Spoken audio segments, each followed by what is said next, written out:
morning. The Committee on Parole is reconvening. We're at Raymond Laborde Correctional Center on Wednesday, June 7th, 2023. Good morning. With staff at Raymond Laborde, please introduce yourself for the record. Yes, good morning, ladies. Warden Marcus Myers. Deputy Warden Keith Herron. Raven Heath, classification. Brent Briette, record. Okay. Good morning. And you are Mr. Clark. Yes, ma'am. You introduce yourself. Tell us your name, your DOC number. Nickolas T, 481773. All right, Mr. Clark. Let me just read some information into the record, sir. Mr. Clark, you're classified as a third felony offender. You're currently served 8-year sentence for distribution of methamphetamines and possession with intent to distribute synthetic marijuana. Synthetic, I don't know what some says. Your parole eligibility is December 3rd of this year. You have and your good time date is April 24th of 2024. Is that correct? The parole date been updated. The parole date been updated. All right. What? To what? The December 26, 2023. December 26th? 2023. Okay, I have December 3rd, 2023. Warden, what you got? I still have December 26th like you, but I believe he's taking a class that's going to adjust that. And it may have already Okay. done. Okay. All right. Are we talking parole date or good time? Oh, okay. That's what he's talking about, his parole eligibility date. Yes, ma'am. Okay, you're right. That's right. You're right. You're right on that. But December 3rd? yes, ma'am. All right. Mr. Clark, your case has been assigned to Mrs. Jackson. Would you answer her questions, please? Good morning, Mr. Clark. How old are you? 44. How long have you been incarcerated on these charges? 18 months. I have 14 months. When were you arrested and December 2nd, 2021. okay. All right. You're classified as third offender. You were revoked on the possession with intent to distribute synthetic marijuana because of your new conviction for distribution of meth. Is that correct? Yes, ma'am.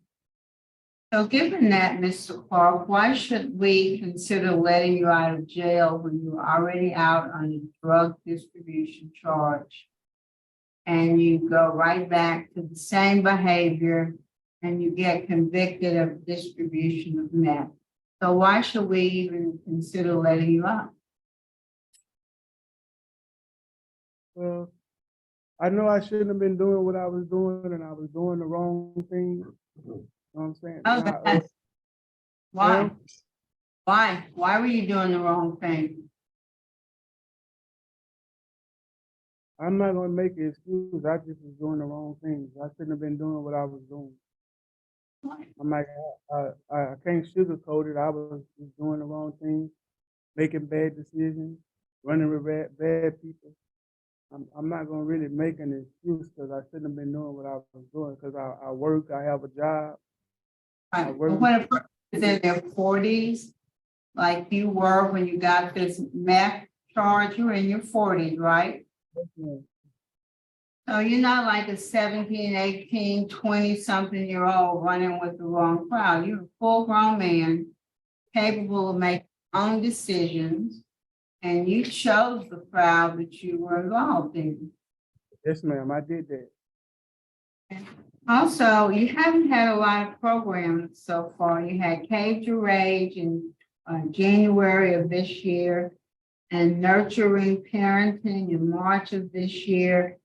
and you're currently enrolled in pre-release, and you're on a backlog for other programs. Is that correct? No, ma'am, I completed pre-release. I'm enrolled right now and taking Living in Balance. I'm taking Victim Impact, and I'm taking Inside Outside Dad. I'm like halfway finished with Inside Outside Dad. I'm on the 9th week.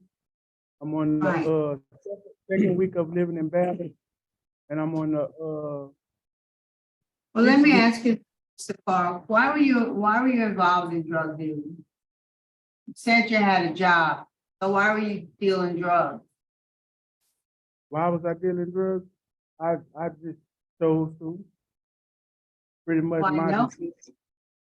Nobody forced you to do it, but why did you choose to be a drug dealer?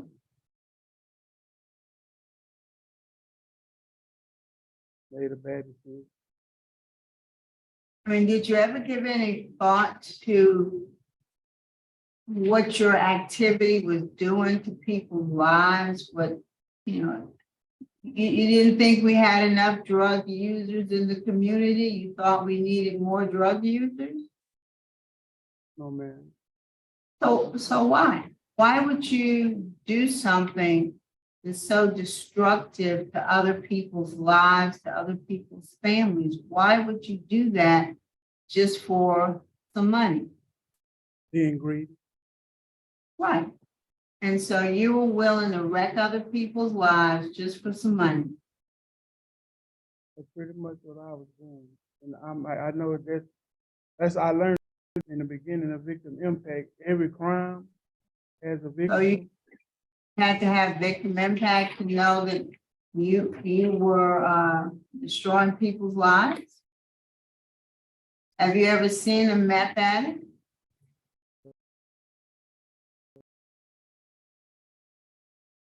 They're pretty much useless to themselves or others.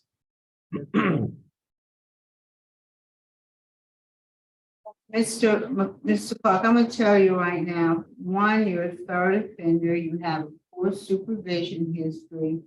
You've only been in 18 months of an 8-year sentence, and you've taken very few programs. And so I'll tell you right now, for me, it's not time and you're not ready. Ward, is there anything you want to add? Yes, Ms. Jackson, I mean, I agree with you. I don't think the times today, Nickolas and I had a long conversation yesterday about this, and he understands. He's enrolled in some good classes now that he needs to complete, that I think will go a long way in helping him. I do appreciate the fact that he takes responsibility for his actions, and he understands, you know, he's not making excuses for himself. So I do hope that he's in Victim Impact. I think it is helping him, but he needs to complete it. And when he completes these classes, the Victim Impact and the Inside Out DAS, that will also move his good time date up to September. So that'll give him time to complete these things, and then hopefully have a better chance of going home and being successful. Thank you. All right, Mr. Clark, we'll hear from, you have some family members who are here, want to speak in support. Could we hear from Misty Washington, please?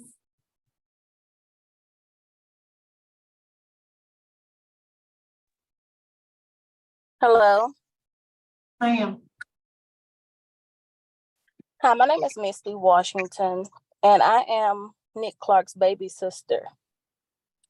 Growing up, me and Nick had an 8-year age difference, and he was a protector, a confidant, and friend to me. He is a very kind-hearted person who has some serious transgressions in his life, like many do. I do want to say that although Nick is not perfect, he is able to understand and take accountability for his wrongdoings. Nick has a 17-year-old son that is out here in the world who is at a crossroads himself. And he basically needs his dad. Nick was the only parent that he's had for the last 6 years, well, up until he until Nick got incarcerated.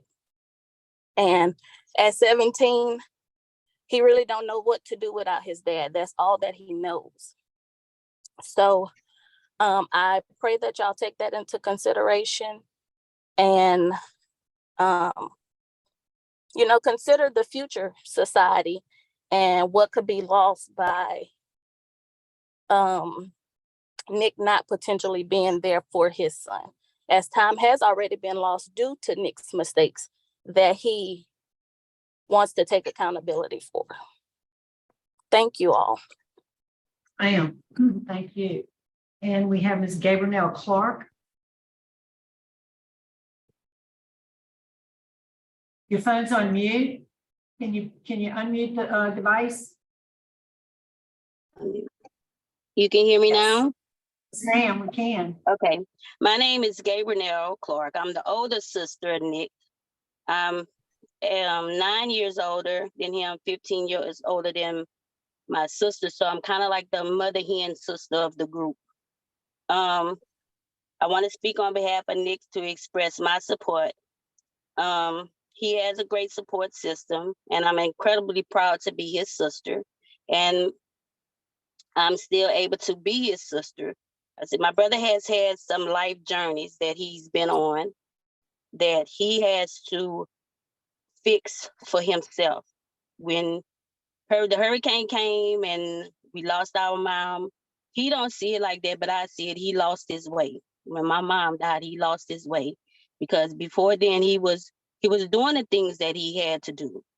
And what he failed to tell y'all is when he did that distribution charge, he did that because his son wanted to go to homecoming.